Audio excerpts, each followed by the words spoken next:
প্রথম ম্যাচটা দেখি টি-20 সিরিজটা তো আমরা খুব ভালোভাবে শেষ করতে পেরেছিলাম, বাট সেখানেও কিন্তু আমার ব্যাটিং মানে সবাই যে ভালো করেছি তা না, সেখানে কিন্তু মাঝখানে আমরা মিস আউট করেছি এবং এবং যদি 50 ওভার্স ম্যাচে পরীক্ষাটা বেশি হয়, লম্বা সময় ব্যাটিং করতে হয়, সেই পরীক্ষাটা আরও বেশি করে দিতে যে আমরা ভালো করতে পারিনি। আমার মনে হয় যে it's not about batting order, it is about our attitude towards the game. আমরা সেট হয়ে ইনিংসটা বড় করতে পারিনি। ওডিআই ফরম্যাটে সেট হয়ে ইনিংসটা বড় করাটা খুব ইম্পর্টেন্ট। সেই সুযোগটা থাকে, প্রতিদিন তো সবাই রান করবে না, যেদিন কেউ রান করবে সেদিন তার ইনিংসটা বড় করাটা খুব গুরুত্বপূর্ণ।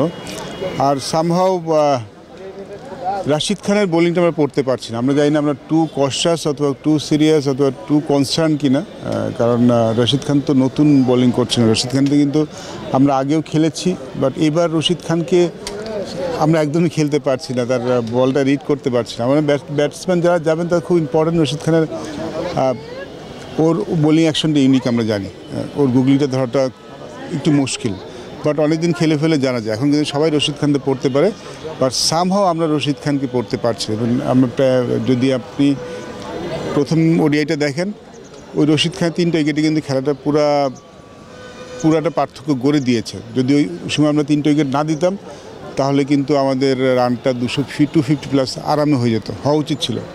তো আমার মনে হয় যে বোলিংটা পিক করা সেটা খুব ইম্পর্টেন্ট, আর যারাই খেলছেন তাদেরকে যদি রান করে বড় রান করা খুব ইম্পর্টেন্ট। সো আমার মনে হয় যে ব্যাটিংয়েরও খুব বেশি এদিক ওদিক করছে আমরা। আমার কাছে যেটা মনে হচ্ছে আমাদের মানসিকতা, we need to be more determined, খুব ইম্পর্টেন্ট হবে। সঠিক সময় নাইম শেখ এবং সৌম্য সরকারের ভিসাটা পাওয়া যায় না, এটা কি আসলে জব্দের অভাব কিনা? আমি যতদূর জানি যে ভিসাটা আসলে একসাথে যখন এরকম কোনো সিরিজ থাকে লম্বা একটা স্কোয়ারের ভিসাটা করা হয়ে থাকে। এবার কী হয়েছে আমি আসলে জানি না। ইউজুয়ালি সেটাই কিন্তু সবসময় বিসিবি করে থাকেন যে অ্যাটলিস্ট 30 জন 35 জনের ভিসা করে থাকেন, বিকজ ইউএইর ভিসা একটু ডিফিকাল্ট হয় দিস ডেজ, কারণ ওরা যখন বন্ধের দিনই থাকে। এখন যে কোনো ব্র্যান্ডের পুরাতন এসি বদলে নতুন ওয়ালটন এসিতে উপভোগ করুন 25% ছাড়।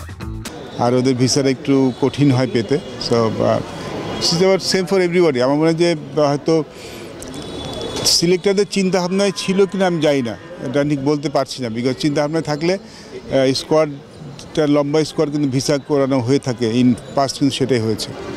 ভাই একটা বিষয় দেরি করে এসেছি। ভাই সাধারণত আমরা আরব আমিরাতের উইকেটে দেখি যে হচ্ছে যে যেভাবে আফগানিস্তান যে ক্রিকেটটা খেলে সেই ক্রিকেটের এগেনস্টে আমাদের প্ল্যানিংটা আসলে খুব এক্সিকিউশনটা খুব ভালোভাবে হচ্ছে কিনা।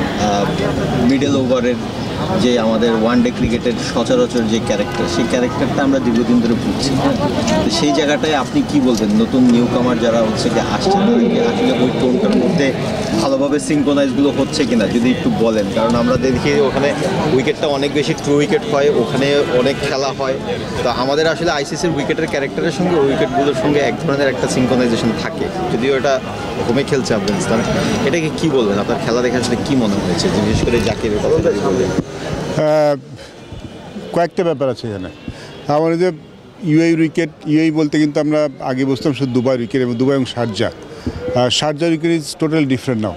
5 বছর আগে শারজা উইকেট যা ছিল এখনকার শারজা উইকেট তেমন নয়। শারজা উইকেট কিন্তু স্লো অ্যান্ড লো হয়ে গেছে, বল স্পিন করে, বল গ্রিপ করে। সো আগেরকার মতো আপনি দেখবেন হাই স্কোরিং ম্যাচ শারজাতে হয় না। আবুধাবির উইকেটটা একটু বেটার, বাট আমরা কিন্তু দেখছি এখানে কিন্তু বল বেশ ভালো স্পিন করছে, বল গ্রিপ করছে। তো সেটা তো আমাদের অসুবিধার কথা নয়, যে আমাদের কন্ডিশনের মধ্যে খেলা হচ্ছে, তা আমরা মনে হয় অ্যাডাপ্ট করতে পারছি না।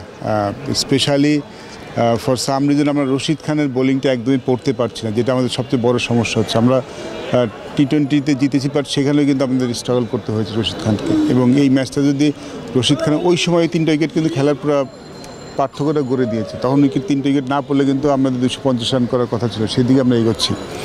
সো আমার মনে হচ্ছে যখন আমরা আইসি ফরম্যাট খেলতে যাব তখন উইকেটটা ডিফারেন্ট থাকে সবসময়। বাট যেহেতু আফগানিস্তান হোমে খেলা, তারা হয়তো সেখানে যেহেতু তাদের স্পিন বোলিং ডিপার্টমেন্টটা বেশি শক্তিশালী, তারা সেটির দিকেই সেরকম কন্ডিশন বানিয়ে খেলবে, এটা খুব স্বাভাবিক। বাট আমরা তো সেটা আমাদের স্ট্রেংথের পয়েন্ট। তো আমার মনে হয় ব্যাটসম্যানও যদি একটু যখন কেউ সেট হয়ে যাবে তার একটু বড় রান করা খুব ইম্পর্টেন্ট। আর জাকির আলীর কথা জিজ্ঞেস করছিলেন, জাকির আলী ডেফিনেটলি আমাদের রিসেন্ট পাস্ট খুব ভালো খেলছিলেন, বাট এই সিরিজটায় তার ব্যাটিং টেকনিকেরও চেঞ্জ দেখতে পাচ্ছি ফর সাম রিজন, বিকজ ও যাই করছে সব লেগ সাইডে করতে আছে। লেগ সাইড মিনস আগে তো লং অন দিয়ে মারতো, এখন ওর শটটা হয়ে গেছে mostly fine leg, square leg দিয়ে।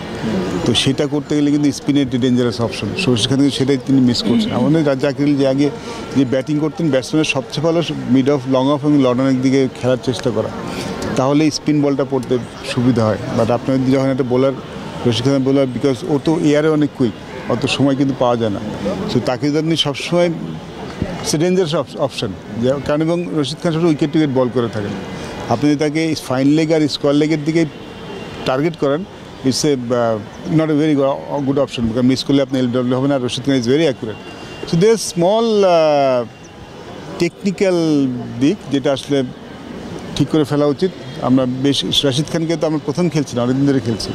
So it should not be a big problem যেটা আমাদের এই সিরিজে হচ্ছে। He is a champion bowler definitely, ওয়ার্ল্ডের one of the best leg spinner, but আমরা এই সিরিজে তাকে ভালো খেলছি না।